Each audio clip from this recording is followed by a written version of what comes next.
All right, I'd like to welcome everyone to this very exciting Saturday Cup of Joe. Today, we are celebrating Black History Month, and I have a wonderful panel here. Awesome people that you're going to see, you probably know, have heard of, and these are people in the industry that you should know them if you haven't heard of them, because you're going to learn a lot. We're going to have a great time. We're going to be discussing a lot of great things about Black history and generations to come, and we might have a few little disagreements, not many, but I'm sure we're all going to be on the same board. We have a great crew here, and we're going to start by letting them introduce themselves. And one lady you probably already heard of, and she's been on the show before, so we're going to let her kind of, introduce herself and let us know, what she's up to these days. And we want to welcome, first of all, we're going to start with Alicia Little. You knew it was you, didn't you? Hi, everybody. How are you? My name is Alicia Little, and I'm an internet marketer. What that means is basically I make money on the internet and teach people how to do the same. I am coming to you from the beautiful island of Jamaica. Let me just rub it in how pretty it is today. I love it. Yes, I am sitting outside and doing this hangout, just loving the internet marketing lifestyle. So yeah, do a lot of social media, internet marketing, content creation, but really it's just about making money on the internet. That's what I do. Very nice, very nice. And our next wonderful guest, she's very outgoing and beautiful. She's just smiling, having a great time. Annette Washington, how are you today?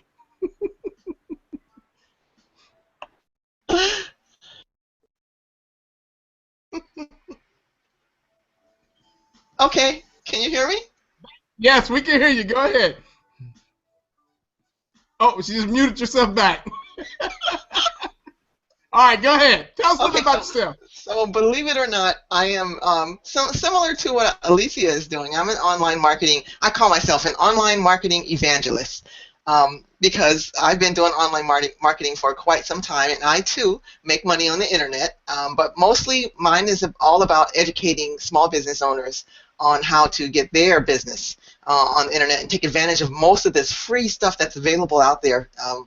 Because most people, when they start a business, they have more time than money. So they should take advantage of some of the online marketing advantages, that they have out there. Anyway, that's me. I'm in Washington, state of Washington, Seattle, and it's not as beautiful as Alicia's little backdrop, so I won't turn my camera that way, but because it's kind of rainy as usual. But anyway, I love it here. So. Awesome. Thank you so much. Thank you so much. And we're going to go over here, and we're going to grab Alicia's sidekick. Well, I don't know who's I think actually I heard that Loretta runs things. So I don't know. Anyways, come on. So we're going to bring on Lorette Little. How are you? Hi, thank you. I am Alicia's sister, and I am also coming from the island of Jamaica, but I can't turn it on in the house, so I can't really show you much of a backdrop, but I'm also coming in from Jamaica. But I am also an internet marketer. We do a lot of teaching people about internet marketing, and then we also help small businesses, startups, entrepreneurs, as well as large businesses. We do a lot of stuff when it comes to social media and then internet marketing. And I also spend a lot of time selling physical products online, so I do a lot of stuff with Amazon. So that's kind of my big focus right now. So. Very nice. Welcome, welcome. All right, look at the ladies. Y'all get it going. Making that money. I heard that. All right, we're going to bring back one more guest you guys you've seen before. He's been on our show. He's blew you away. Andre, what is up, my man? Talk to us. Tell us a little bit about yourself and who you are. What's up? Andre Smith. I specialize in marketing for businesses. Majority of that is SEO in any shape or form, pretty much. That's my main thing is business marketing. And right now, they've mentioned about the Amazon thing, so a couple people seen the videos. That's actually one of the plays now is moving over to Amazon FBA. So that's me. Very nice, very nice. And we're gonna bring on the gentleman here who saved my life on my very first product.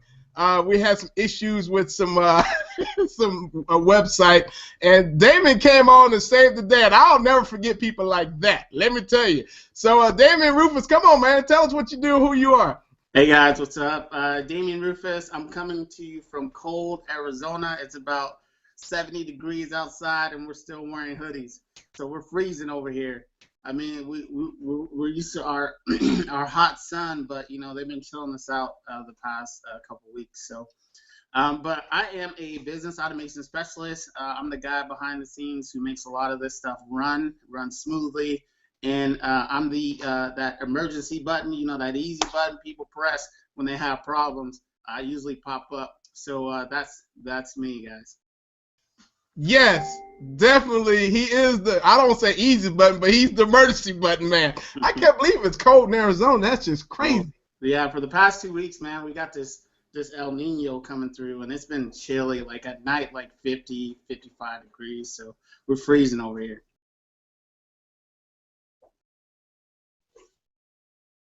Here who actually gets me going, makes me do things. I can be lazy because that's what it is. He's taught me everything when it comes on online marketing. He's like, you got to do this. No sidestepping. You cannot take this half step. Let him go full throttle. No, this copy is horrible. Come back with something else. I'm like, really? Let's bring on one of my true mentors, Timothy Craigett. What's up, man? How's everybody doing? My name is Timothy D. Craigett. I hail from Washington, D.C., the other Washington. Pretty much what we do here at Busy Boy and SWAT Coaching is we work with budding entrepreneurs both online and in the DC metro area, helping them take their ideas from conception to implementation. We're a production house, so we do everything from audio, video, but the big thing is just our coaching. We focus on holistic coaching. So we work with trying to get you balanced emotionally and financially. So that's who we are and that's what we do. Very nice, very nice. So guys, we're going to jump right into this, okay? So I want to ask you, because we're celebrating Black History, and there's a lot of great Black leaders or Black people in the community that where you live in your town, and they've done a lot of great things. And I wanted to bring this on and celebrate this because I know you guys are superstars in your industry. And the first question I want to ask you, by being African American, and I'm going to use certain words because this is what I am. I'm going to use African American or Black or whatever, right? By being Black, has there ever been a time where you felt it was hard to get ahead online or in your business or what you're doing right now? And this is open to anyone who can just pop on right now. And I'm just going to let Alicia answer that first because she's just looking, and I know she's ready to say something. So go ahead and start that off. Well, the great thing about the internet I'm just going to talk about two things. Great thing about the internet is a lot of times people don't know if you're Black or not on the internet, if you're handicapped or not. Like, it doesn't really matter. So that's one of the things that we absolutely love about the internet. One of our students that's making good money, she's a paraplegic, and she makes good money on the internet every month. So, I mean, there's a lot of things about that. I would also say that being Black and working in internet marketing has been a big benefit because there aren't a lot of us, right, that are in the industry. So for myself and my sister, we do get invited to speak at a lot of events, and usually we're the only women and the only Black people on the agenda. But for us, it's been really amazing, and we've also taken our knowledge and moved to Jamaica. So in this environment, we're like, you know, top of the line internet marketers, and that's been a lot of fun. So I'd say it's been a really great journey, and being Black and being an internet marketer, I see it as it's been a benefit and it's been really good for us. Very nice. Anyone else? Jump on right in. I'll let the ladies go first, please. Okay, Annette, go ahead, Annette. Okay, I agree with Alicia, of course. Being a woman, being Black, and being on the internet. First of all, there's not a whole lot of women altogether because I can code also. So there's not a whole lot of women in this industry anyway. It's mostly male dominated. But then you have the Black women who are not, there's not a whole lot of us in this area also. And being able to be hidden behind the internet is good for you when you probably start out, but getting out and making making yourself transparent, I think, is the way that I chose to go. And there is so much available out here, so many clients that are needing these services that people like me and Alicia and her sister offer, that the ones that have a problem with the color, they just won't call or they won't ask. They see me, so there's no barrier there, I see. And the ones that don't care and just want to, just want the results, they're the ones that say, hey, take me. Very nice. I would add to that, being a Caribbean American, there's a cultural aspect that I've had to kind of learn through the Americans, that kind of brought the whole barrier of what's acceptable and not acceptable. And one of the things that we kind of try to focus on is actually bringing everybody up, not just Black Americans, but Americans. But as far as barriers go, yeah, it's a crazy thing when you go to events and you get on online shows and stuff like that, and it's like you got to be the Black point of view, and it's a little jarring in the beginning, but after a while it kind of puts you on a pedestal because you're that oddity that everyone's looking for in order to kind of even out their playing field, and you can kind of use it to your advantage. So I think as a whole, it's great that we actually get a chance to do what we do, because then we can be like other communities and start to kind of bring everybody up with us, and so all of us can succeed. Very nice, very nice. And anyone else on that? Okay, Lorette, go ahead. I wanted to add on to what Annette was saying about the results. I mean, it's honestly, if you're getting results for whatever you're doing, if you're doing a presentation, if you're working for the local businesses, if you're teaching something, if you're giving people the results that they're looking for, I don't think, the color hasn't been a barrier for us. A lot of times we do stuff, social media for small businesses, for example, and a lot of times we'll do something for them for free. We'll say, hey, let us just show you what we can do. We show them what we can do, we blow their socks off, and they're like, you're hired. It doesn't matter anything else, but we got them the results. That's awesome. And if no one else, I'll move on to the next question. All right, go ahead, my man, Andre, go ahead. Well, like I told you about the current endeavor for me with the FBA and fitness stuff, I would say why I even started is because there was a lack of us being represented. And so I saw that as, okay, there is, you said, oh, you done got huge, smaller Caucasian, so they only make clothes and stuff for smaller Caucasians. So I'm like, man, that's a nice shirt. They don't even make 2X. They don't even have a black model. They don't even have that. And so for me, when I first started it, it was like, everyone's like, who is this guy? And then now it's like, oh, everyone loves me, and it's like I'm that only face that represents that. So at first it was a little bit of pushback because there was no one like me, so I don't belong here. And then after a while it's like, hey, there's more people that like, he looks like me, he represents me, and it's more on my side, and everyone else is kind of pushing to that side now. So it kind of was a little bit of pushback, but then it got easier. Nice. Very nice. Cool. All right. D-Money, anything at all on that? Or Damien? No, I think everybody pretty much touched on, the topic. I mean, coming into, internet marketing, I started on the tech side. So for me to come in, it's easy. People knew that my skill set, knew that I can save their ass. So they came to me because I could save their ass. But everybody else, it's just like anything else, right? I mean, there's a good old boys club. It exists everywhere. Once you're inside that club, it's a little bit easier. But I think once you're inside, and Tim stated, we have the opportunity to help, others and bring others up with us.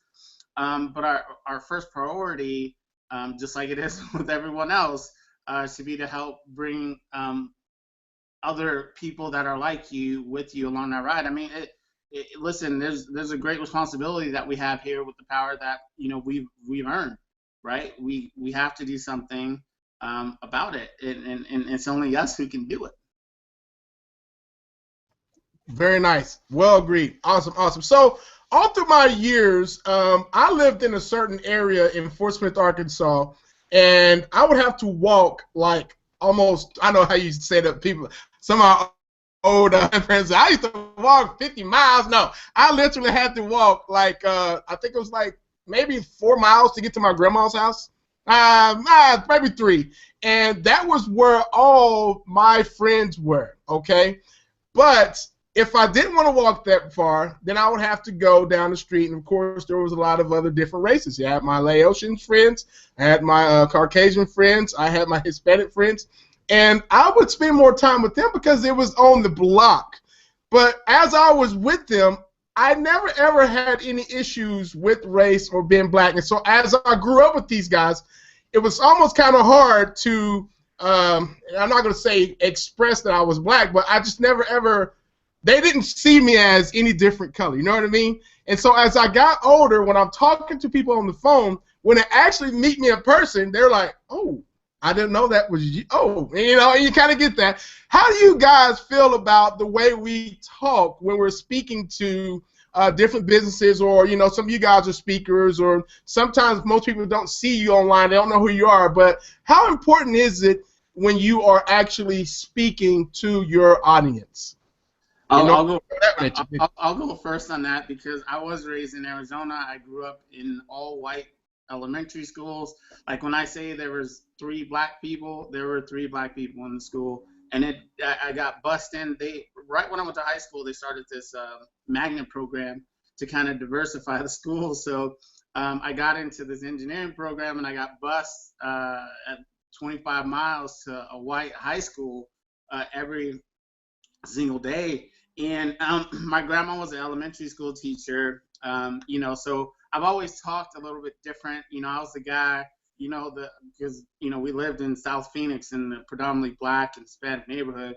I was a guy that they would call, you know, oh, that's the Uncle Tom, that's the, you know, because I'm getting the good grades and, you know, I'm doing all the right things. And, you know, I was just afraid of my grandmother, like, beating my butt. Like, that was just it, like nothing else. Like, I did all the right things that I was supposed to do. But I mean, when we like, I talked the way I talked because of, you know, the environment I grew up in. And a lot of people do the same thing. It's like, oh, wait, I didn't know you were black. It's like, well, what'd you think? You know, like, I mean, I think we talk the way we do because of how we were brought up. And I really think it's helped me along the way. It's opened a lot of doors before people, especially now that I got my locks going. I look a little different than I looked polished up before. And this is the change that I wanted to have.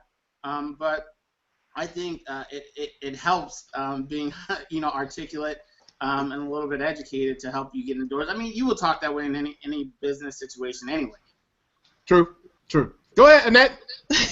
Okay, like Damien, I agree with the articulation part, of course. I came up through the military. My parents were in the military, and then I was in the military. So I was always told that I sound like a white girl. I mean, that happened quite frequently.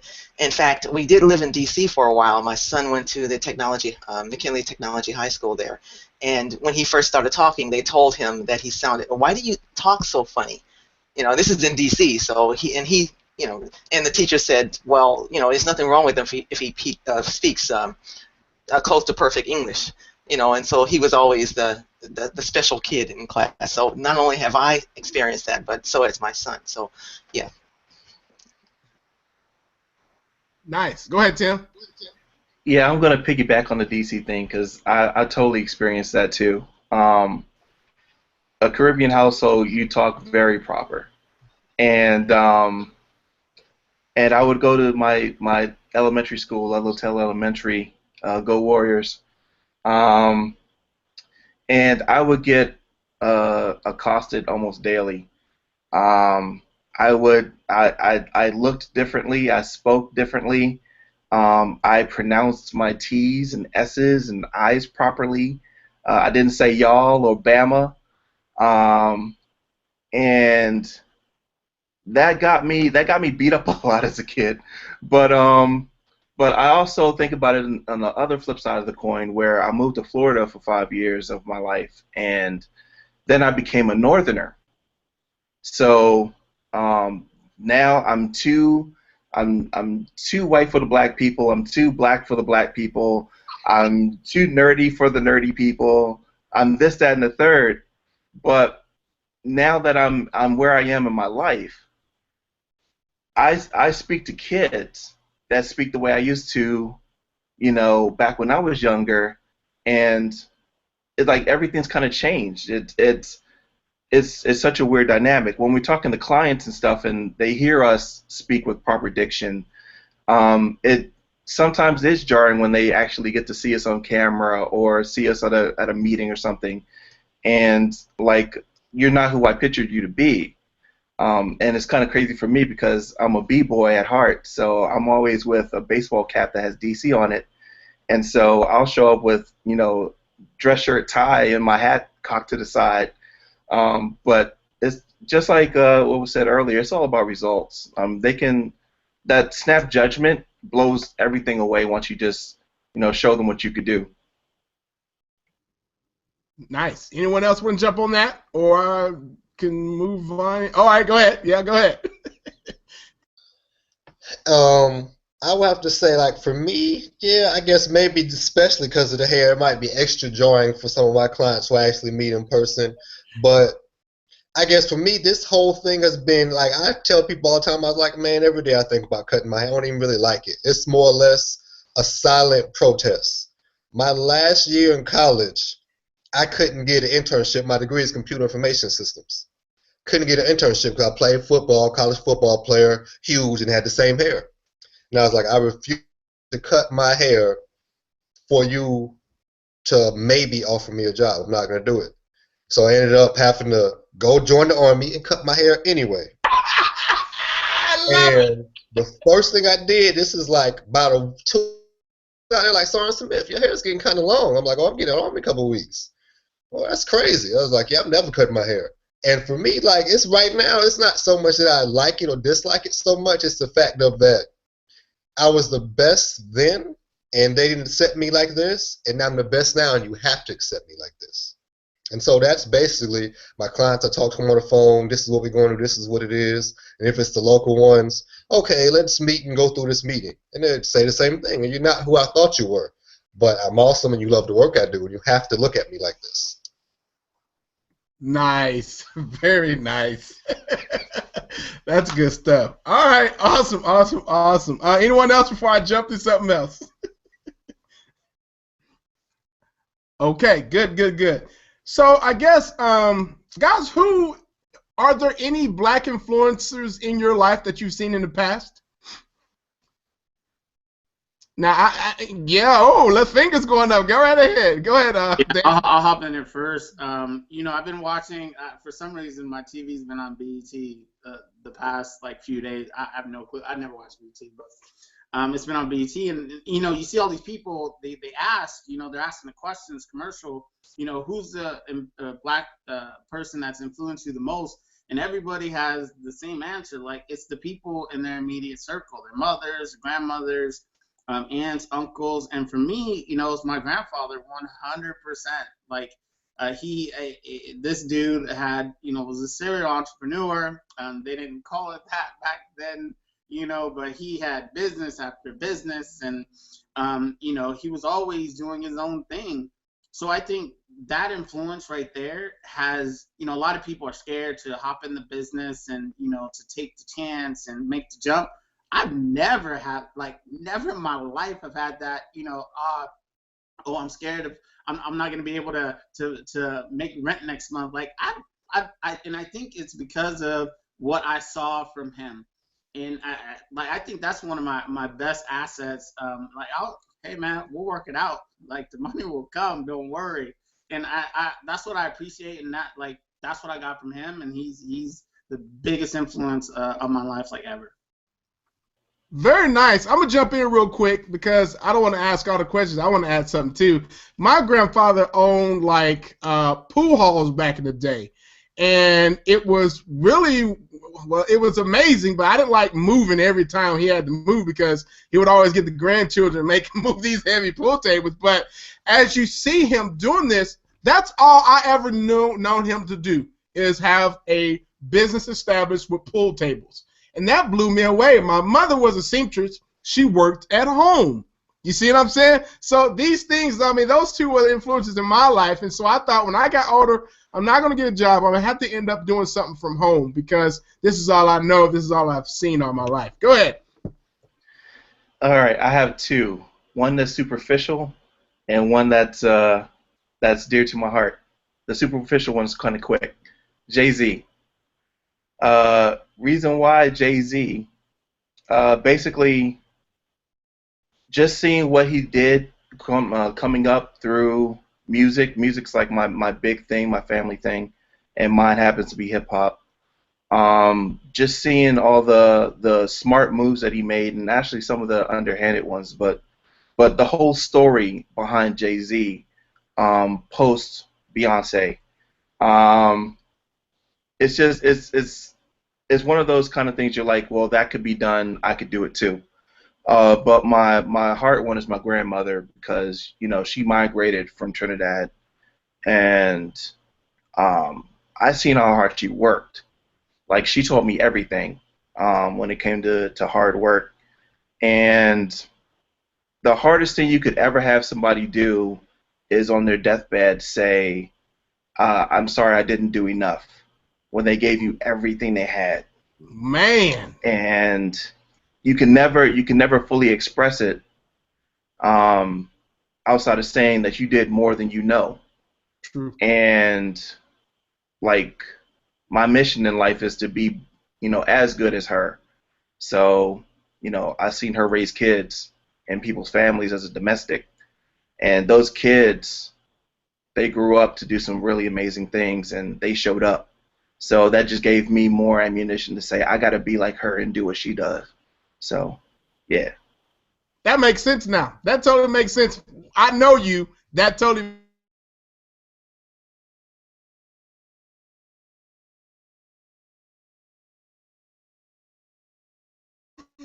Shake your head because I'm kind of. Oh, okay. Good. All right. I paused.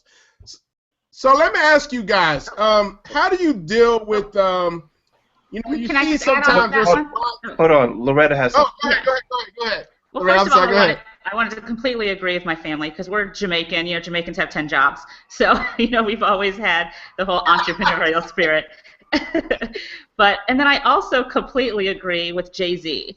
Some of the celebrities that are out there, I love how they use something for their base. You get in with the music, but then you springboard and you go into other different areas, clothing, I think drinks and whatever. He has a whole bunch of different stuff.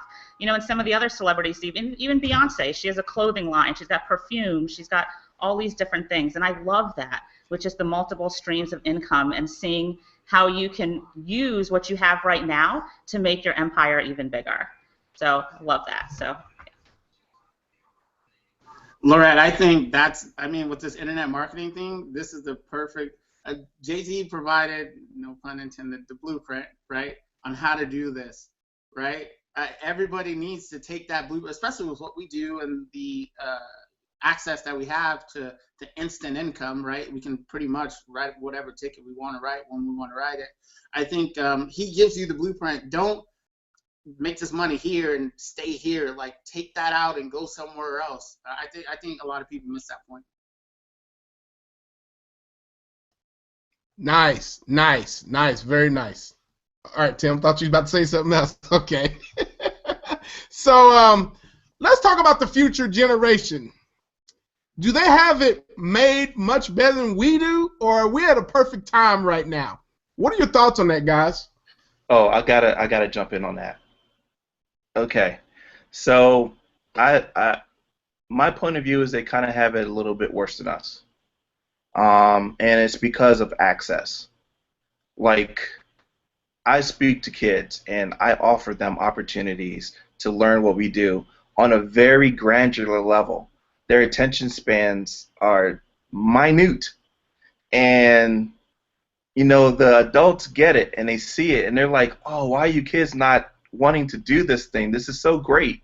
And you know, if it's not Drake, you know, it's not fashionable. And the whole thing about it is it's one of those things where the internet, social media, and all these other type of venues have made it so easy to be introverted and to be inclusive that unless it's something that fits within their scope of focus, it doesn't matter. And I mean, be realistic. When we were kids and we were growing up and we had Saturday morning cartoons and we knew that that was a ritual for us, we weren't going to go away from that TV because Saturday morning cartoons, we got to see what's going on. You know, we got our cereal bowl and we just, you know, we're in it. But if someone were to tell us, you know, boy, you need to get away from that TV and go do whatever, you know, we're just like them. That was our access. So I think we have a challenge that we need to figure out. And it's just like with the churches. There has to be a way to bridge the gap that is not offensive and gets them the opportunity to just be a part of something and accept it as their own. That's what I think.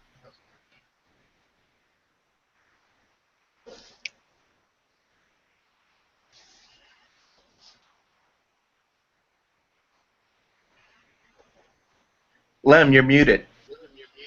Okay. All right. I'm just over here talking, and I'm just listening to myself. Anyway, I see some things that's going on with my children and their friends, and I'm trying to make sure that my kids are in check, but I see other people's kids. I'm like, ooh, they need to handle that. You know what I mean? But go ahead, Annette. I'm sorry.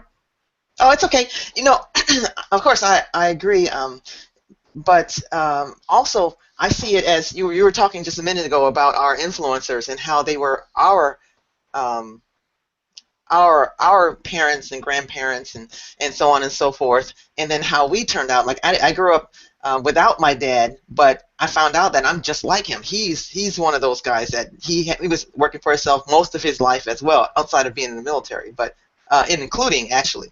So we have that opportunity too. So I think that people like us spawn children like, and I know he's white, but Mark Zuckerberg, the Facebook guy. Because not only they do have the opportunity right now to, because of all this internet stuff, you know, they have it in their hands. But if they don't know what to do with it, they can actually, you know, it's kind of hard because they're missing the family part of everything because they're so introverted. But it's also easier for them to become entrepreneurs doing the same thing we're doing if they know it exists and they know. If they get out of the so-called just their own little space and take that and turn it into something great, so they still have their opportunity on the flip side, but realizing that they have that opportunity is another thing, more or less. Nice. Is it possible I could pose a question? Sure. Yeah. Go ahead. On the fly. I would be interested to see what everybody else thinks. And this kind of piggybacks on what you said, Annette. So my question is culture or coincidence, or I can't remember exactly how it comes together, but nature or nurture, that's it. Is it a whole thing where we cultivate our own ecosystem of kids that are adaptive to what we try to do? And then we kind of depend on them to kind of spread it out? Or is it something that is just one of those naturally gravitating activities, and the people who resonate with it, and the people who don't? I think it's definitely the environment that they grow up in. So yes, I believe that the children will do that because they're used to it. They've seen it all the time, so it becomes natural to them. But outside of that, if they grew up somewhere else, they'd have to get that influence from somewhere else. So then I think it would have to be something they have to actually go out and get, if that makes sense. I think more than ever, Tim, on that, it's our responsibility to provide that environment. Like, we've been given enough that it's our turn. Like, we need to do these things, just like the people before us got us to this point.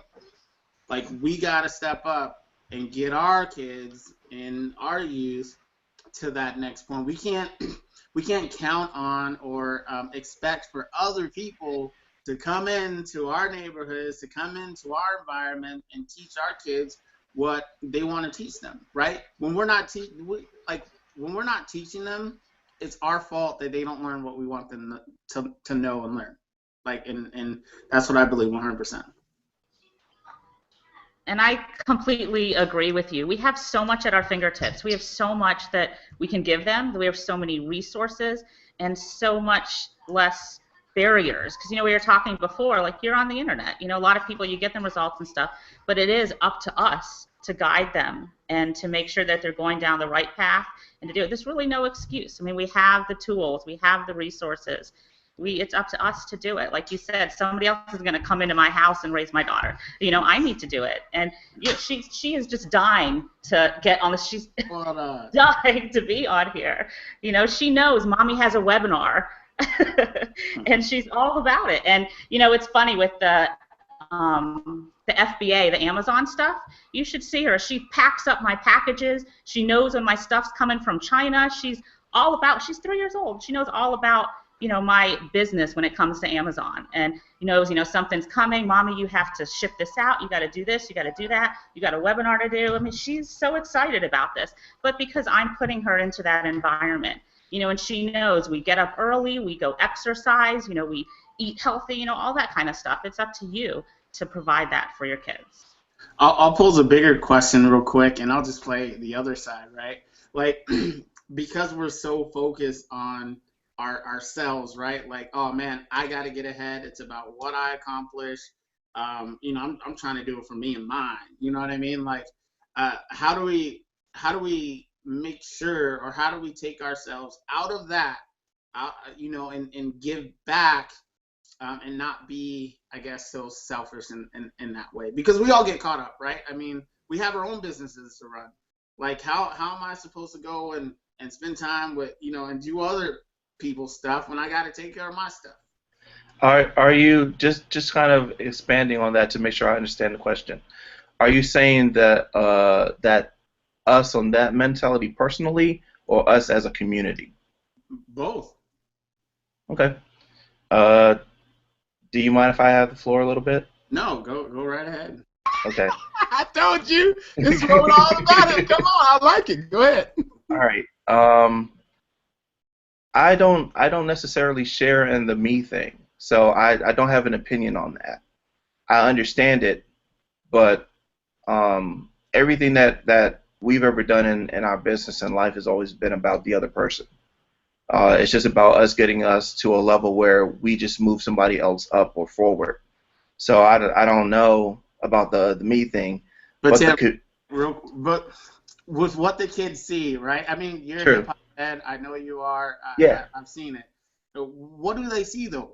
Okay, I'll expand on that because I know exactly where you're going on it.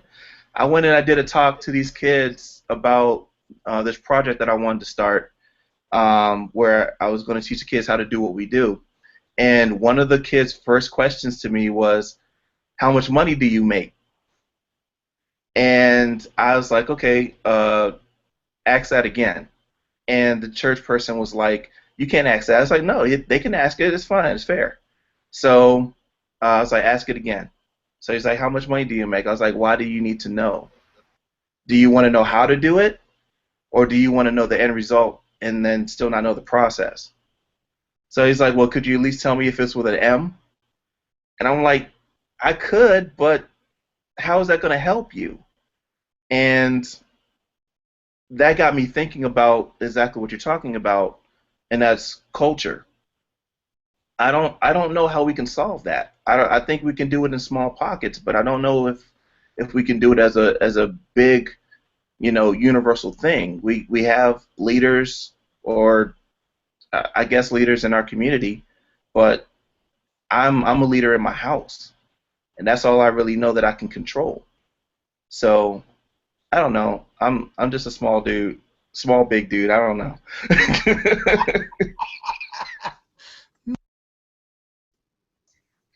Well, for me personally, I know, like, everyone, like, our kids are already going to be conditioned differently just because they were around us. You might ask a regular kid, what do you want to be when you grow up? Fireman. Ask one of my kids, what do you want to be? I don't know, but I'm going to own some type of business. They're already conditioned that way. And so me, myself, and this is something that I guess my little way of passing it on, and it meant a lot to me, was this year I was able to do it. I was able to go up to 500. I did 500 book bags and 100 laptops to give the kids that had school supplies in it.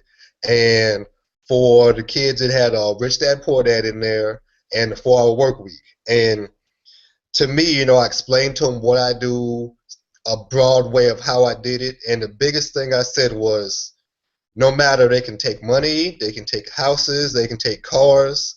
If you knew how you get there, you can get back.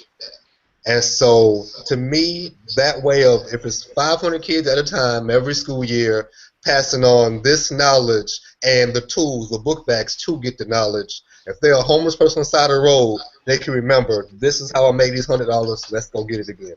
And for me, that is my way of doing that. So I'm gonna spark some more debate too. Because we've been talking about this. I'm in this little mastermind. It's called Onyx, and it's Ron Douglas, Tommy Powers, just Kevin Madison, just black dudes, and we talk about this stuff all the time. And speaking of those two, they're gonna be on the show coming up in the following weeks. Okay, go ahead. Yeah. And so we're in a little mastermind together, and we talk about this. And you mentioned, you gave the book bags, you gave the laptops. That's amazing. You gave them books. The 2 books you gave them, Rich Dad Poor Dad and the 4-Hour Work Week. Now, whose thoughts are in those books, right? Like, how come they aren't our books that are in those backpacks? You know what I mean? And I'm just trying to spark a little. I was trying to spark a little debate. You see what I'm saying? Like, where's our Tim Ferriss? Where's our Robert Kiyosaki? Where are they at? That's fair. That's fair. For me personally, But does it matter where it comes from? Because all of them share knowledge. And like he said, learn how to, no matter what happens to you, if everything is taken away, you have the educated to learn how to do it over and over again. So that's a good. Yeah. And Kiyosaki, he's Hawaiian. He's not, considered, and they don't really care for white people that much. So, so you are getting a flavor. I mean, you could have gotten different flavors. I mean, if you just want to do 2 books, then you still did a white guy and a Hawaiian guy. So they're still getting someone else's perspective, and it's all perspective, all subjective. But if the end result is what's important. Like you said, you gather that information. If you have nothing else, at least you've learned something from somebody. It has to start somewhere, Lorette? Yeah. Do you have anything on that? Look like he's about to say something. No, I mean, I agree. I love the book bags concept. I mean, I think that's excellent. And now, what happens after that? They do get the book bags. They take it home. Are they reading it? What are they doing with it? And I think that's the key part where, as the community, as the family, as the parents, have to step in and really step up to the plate. I mean, you've got these opportunities, and things are handed to you. Do something with it. And that's the part that really frustrates me. We do a lot of training. We do a lot of training with kids and stuff like that, and we give them all these tools, give them all this training, and then they find me on Facebook and they send me invites to Candy Crush. I'm like, I don't have time to be playing Candy Crush. You're supposed to be working on your business, so that frustrates me about it. But that needs to change. And how does that change? And that's an individual thing. I think the person is the one that needs to change. Yeah. But how do they change if they don't know they need to, or don't care to, or don't have enough drive or ambition to actually do it? Right. I think it falls on back to everything we said when we started, and it wasn't necessarily nature nurture, and I should have added the word choice. Yeah.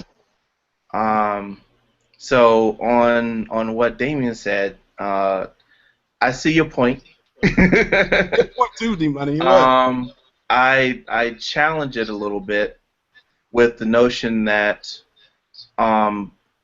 me personally speaking, I'm a visual and audible learner, And I know that most of the ones that I've ever worked with, most of the kids I've ever worked with, they learn the same way. So maybe the challenge is not to write our next book, but to just make things that are accessible in a form that they can accept. Would you agree with that?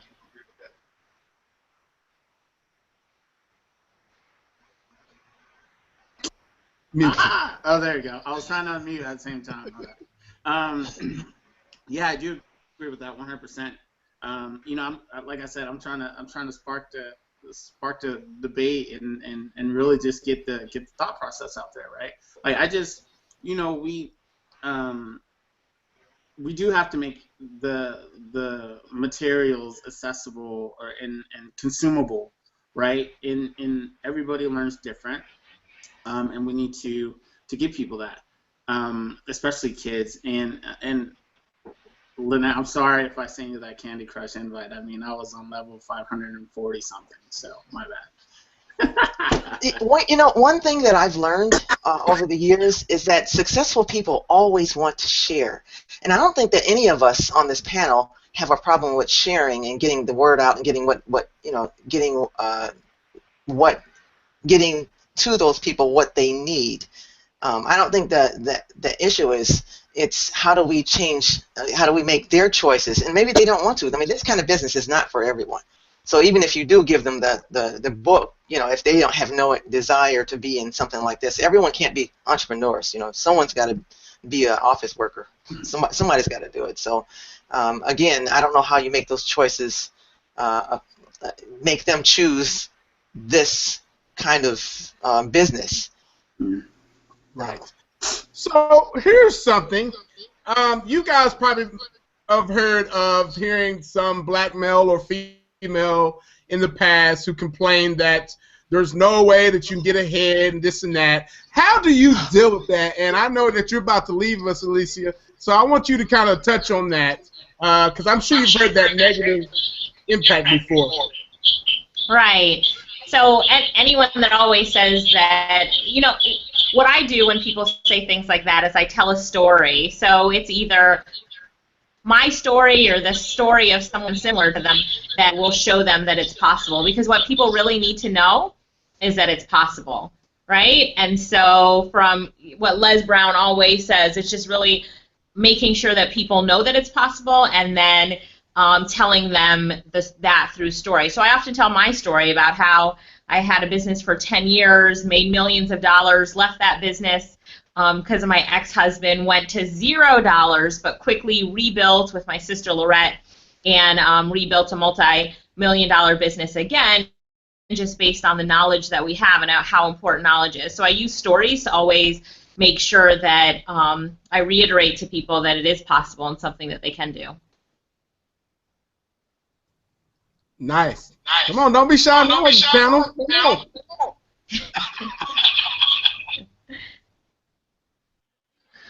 All right. I see nobody in their hand. I'll jump in. I show by example. So the easiest way to kind of just take care of all that negativity is just be like, yo, check this out. Da-da-da-da-da-da-da. Tap off something and like, oh, that's amazing. It's like, what's more amazing is how I learned to do it. And then that just starts the conversation. So that's what I got. Once again, you're telling the story in your own way. That's good. Go ahead, Andre. For me, and this is one thing, this video has stuck with me forever. I can't remember the name of the video, but basically, and I always tell people this, people, how do you make your money? What do you do? I tell them what I do, and they're like, that sounds cool. How can I get into that? And I was like, this might not be for you, because it has to start from love, honestly. Like, Paula Deen, a bad example, but Paula Deen didn't want to be a millionaire. She just liked cooking, and they paid her millions. Right now, there's some guy who's a scuba diver who's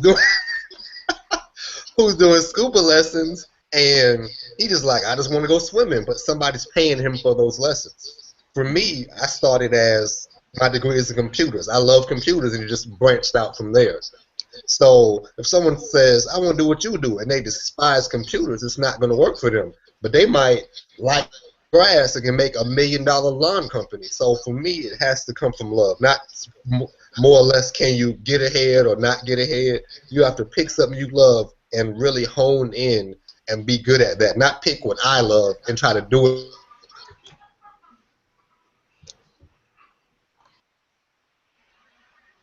Okay, So awesome. this actually having. Oh, sorry. Go ahead. No. Go ahead. Well, it actually happened to me also. I actually came from the food service background. I owned several restaurants in the past, but before I opened my first one, I actually had someone when I moved to. I was at Fort Benning, Georgia, and the guy told me that the white man down there is never going to let you own a business. So the first thing I did was go and start as many as I possibly can. So I'm like I believe was one of you guys. I forgot which one that said I show by example. That's exactly. I'll go out there and I do it, and that's what I did. I didn't let it stop me. Nice. Anyone else before we move on, because we're about to come to a close? Lorette, do you have anything to say on that? You're muted. About people saying that it's not possible, I think I agree with everybody. You show by example. And a lot of times people don't feel that they have it in them. So we teach a lot of people here in Jamaica about freelancing and how to use their skills that they currently have to make money online. And a lot of times they say, I don't have any skills. I don't know how to do anything. Like, really? Let's sit down and let's talk about what you can do. And so it's interesting and it's very fulfilling because they think they have nothing, but by the time we're done talking to them, we have a whole list of things that they can do.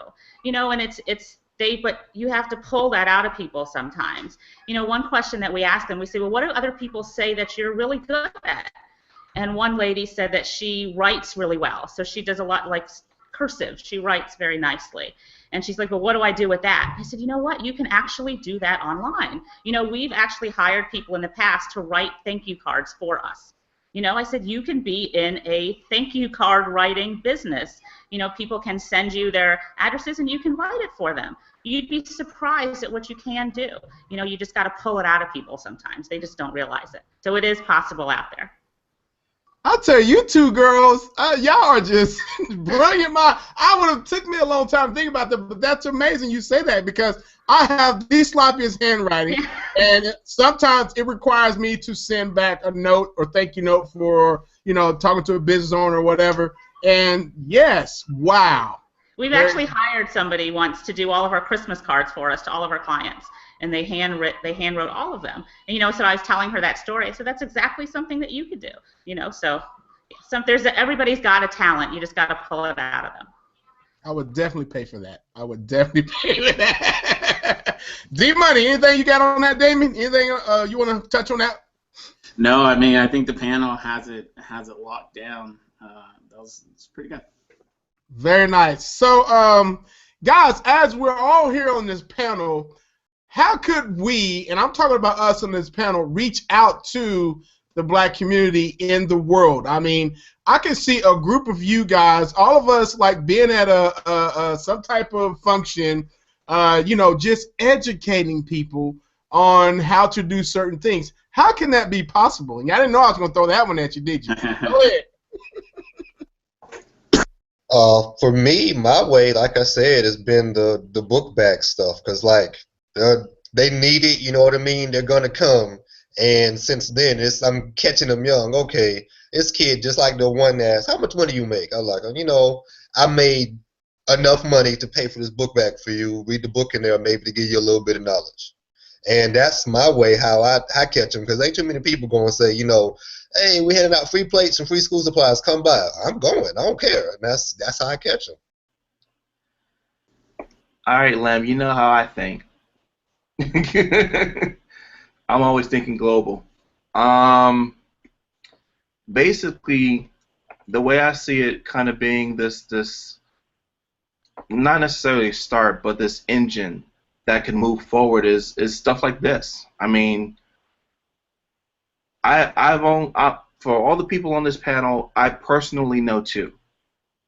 I'm friends with one, and I just met the last three of you. But the internet brought us all together. and we having this meaningful discussion, this important work. So if this can happen on a small scale on a whim, why couldn't this happen on a much broader scale where we're using our resources, we're throwing up ads to thought leaders, we're making our own events. I don't want to be Stacey Dash and and talk about we can't do for ourselves, but realistically speaking, that's where it starts. It's not a matter of inclusion or anything like that. It's just a matter of access. So my thought on it is making something like this, but inviting people to say you have the choice of something that is made for you by you, and it's not FUBU, it's not driving some Maserati or anything like that. It's not living flush. It's the same type of knowledge you would go and get from some other person, but it's people like you, people with dreads, people with pressed hair, people with no hair. It has to be a hair talk, because I mean that's all we could ever identify with is you either got the crispy cut or your dreads look tight or check out that press or your hair is natural, whatever we could do to bring it in together. I think that's what we can accomplish, and then that starts what Damien was talking about, and that's us being for us. Yeah, to expand on that a little bit, something that I'm doing, one thing, and I encourage you all to, to be a blessing to have you in that group, is to, do stuff like the Onyx Mastermind, like Tommy, Ty Cohen, Ron, like they've been trying to do this for a while. Like Ty brought it up years ago, and they just never got around to it because everybody's busy. So, with the help of Vernon, I said, hey man, let's just get us all in a group and get this conversation started. So, I encourage everybody to hop in there.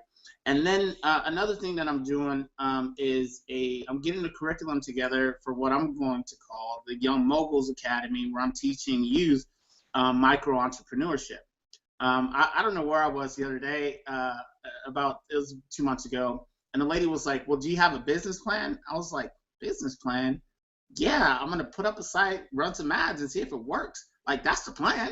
Like, and then if it works, then I'll go from there. Like, right. I'm not spending hours and months drafting up something to see if it'll work when I can spend $10, make 30, and be like, yeah, I think this will run. Let's run this.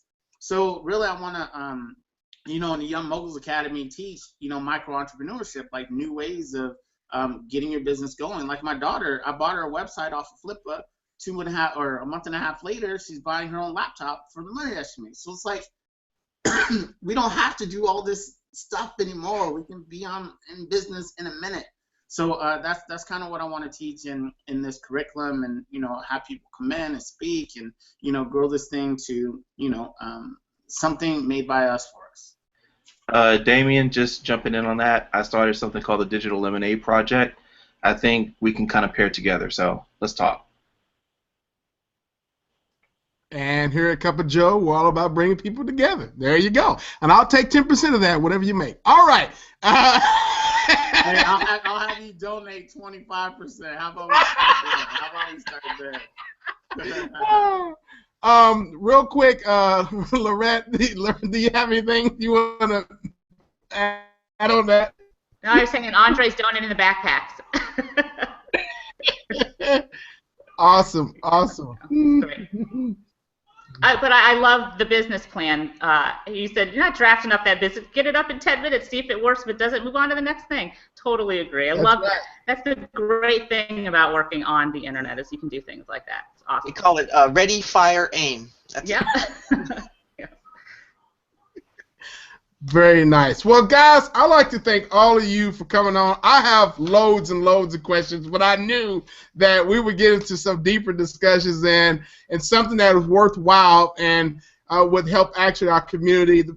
Those who are watching, it doesn't matter what color you are, I'm sure you're probably dealt with things, but the great thing about being online and being in business and being yourself is you can do pretty much anything you want to do. You just need some structure or some type of education to get you there, and the ability to want and have it. And I think it boils down to, what are you good at or what do you want to be good at, and just go after it. And that right there makes the dream happen. So with that being said, I'd like to thank all of you guys. Y'all have any last thing you want to say each before we go on this? Because, wow, this has been awesome. It's amazing. This is one of those I get to go back and play it in the car and drive down and hear that and hear that. Oh, I need to write that down because I've heard some ideas on there. I thought, wow, I didn't know that.